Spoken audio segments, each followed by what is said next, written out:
Hi, for tutorial 7, we will discuss further on repeated linear factor denominators.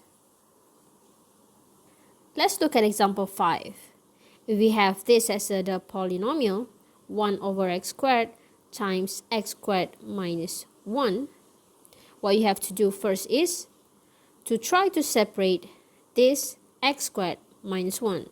So x squared minus 1, this is not linear. Remember, when it's not linear, you have to try to factorize it first. Can you factorize it?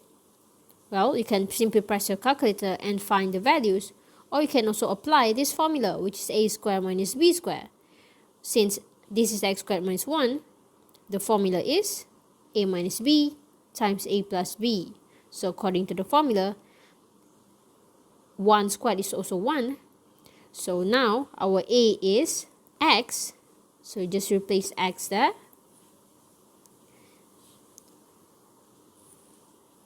And then our b is 1. So replace 1 behind here. And look in the middle, it's minus.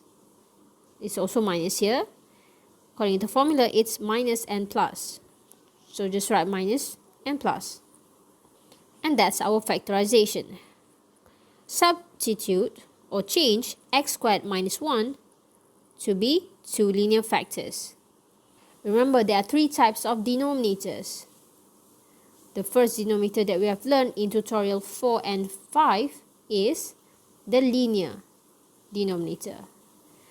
And now we are learning about repeated linear factor. And the last one that we learn in the next tutorial, tutorial 8, is the quadratic that cannot be factorized. So if x squared minus 1 cannot be factorized, then we have to use this method. But since x squared minus 1 can be factorized, so it's still a linear problem. Okay, let's look at the denominator one by one. How to separate this? The first denominator that we should write down is, let's look at the denominator, is x squared. So x squared, remember, is consisted of x minus 0 power 2. This is a repeated linear factor. So since this is a repeated linear factor, we have to separate it into two fractions. The first fraction is x power 1 and the other fraction is x power 2 as the repeated linear denominator. Okay, and then what will be the numerators? The next term that we can see is x minus 1. So since this is x minus 1, you can just write it down as x minus 1. And the numerator is a constant c. Next, we have x plus 1. So we can just write x plus 1 as one of the fraction and write down the constant d. Okay, then how to solve this? Remember the steps from tutorial 6. If you want to find what should a be multiplied with, you have to look at the denominator under a and delete that denominator on the left hand side. So this is x power 1, so delete 1 power x of the denominator. So 1 power x is here. So we delete 1, so what's left is just x. So once you delete that power 1, you're left with x power 1 and also multiply with x minus 1 times x plus 1. So write everything right next to a. X times x minus 1 times x plus 1.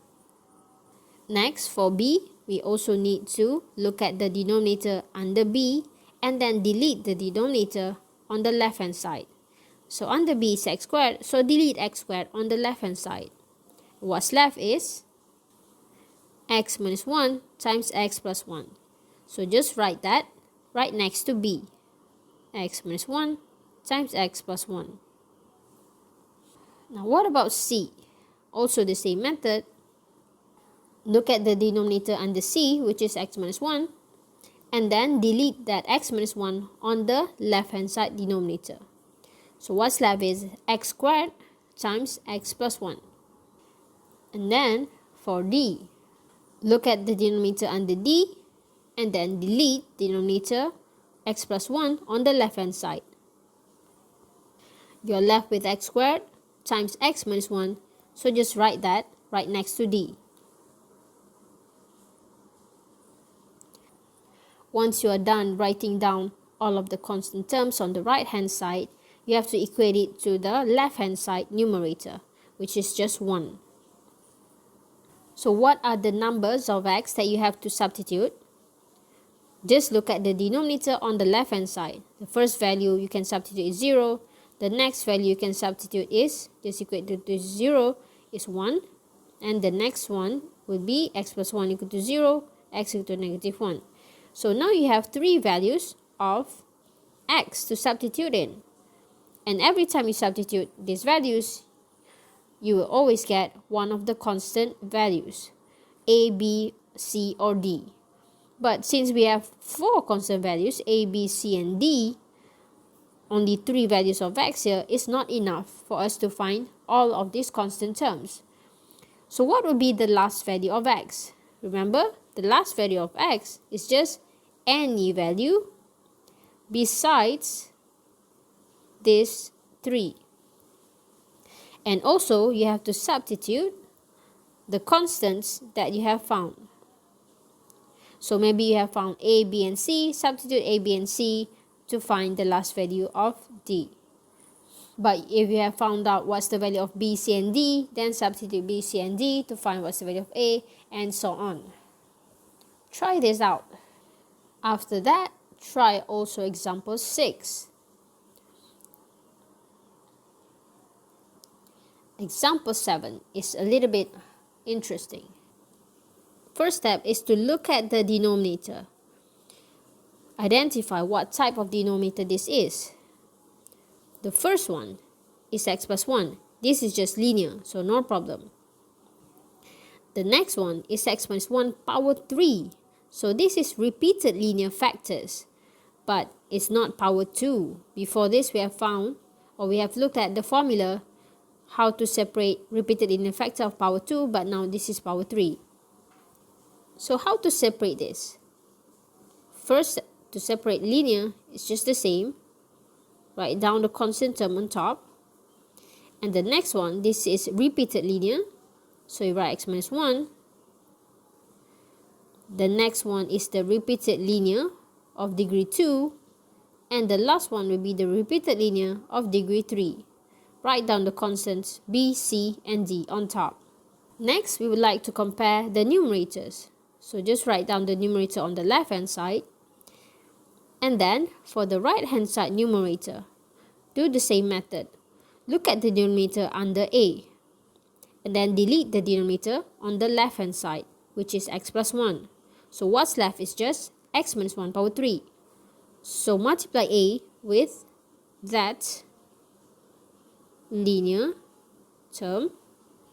Now look at the denominator under b. This is x minus 1. And you have x minus 1 power 3 on the denominator of the left hand side. So you just want to delete one of it.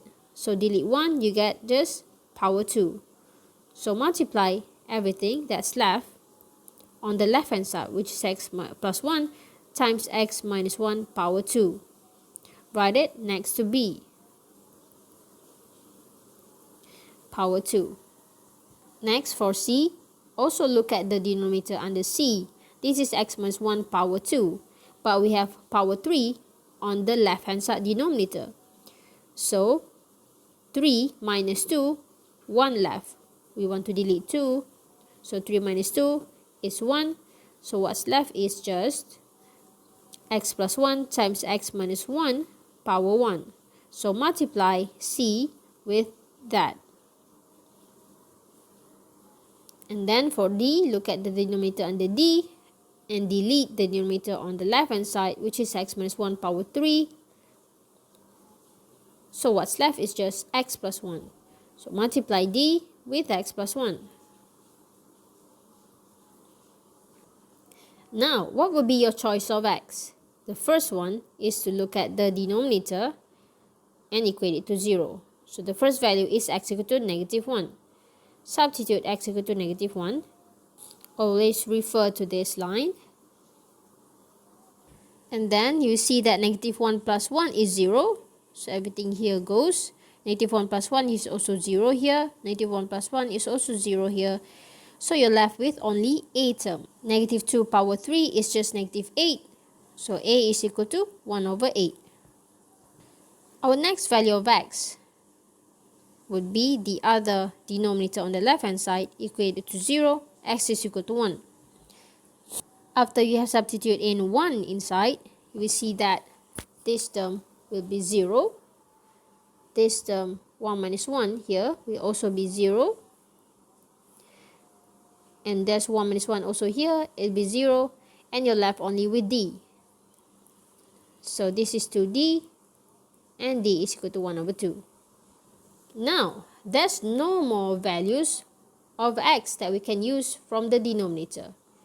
So whenever you are stuck or whenever there's not enough values of x, you can just choose any value of x besides the one that you have used. So besides x equal to negative 1 and 1, what will be the other value of x, which is simple and easy to substitute in?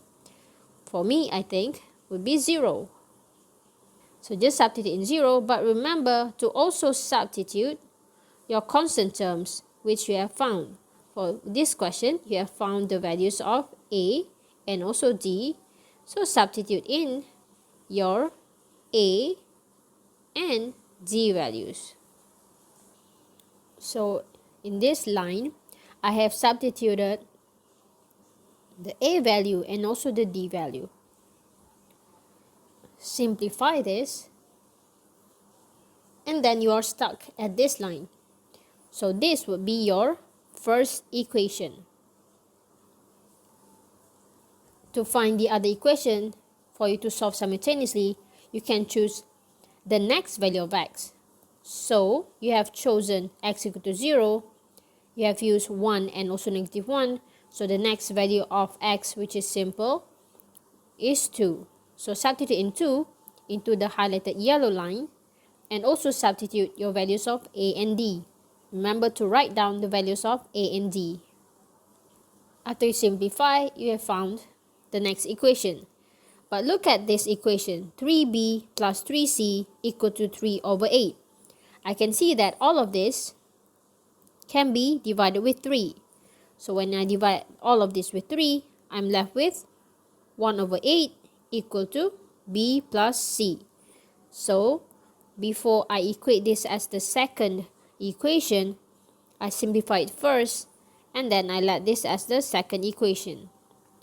You can also use substitution method for this step, but I like using elimination method, so I'll just use elimination method. And this is b minus c for my first equation and b plus c for my second equation. So to eliminate c, I can just add these two equations. Write these two equations on top of each other and add them up. Negative 1 over 4 divided with 2 is negative 1 over 8.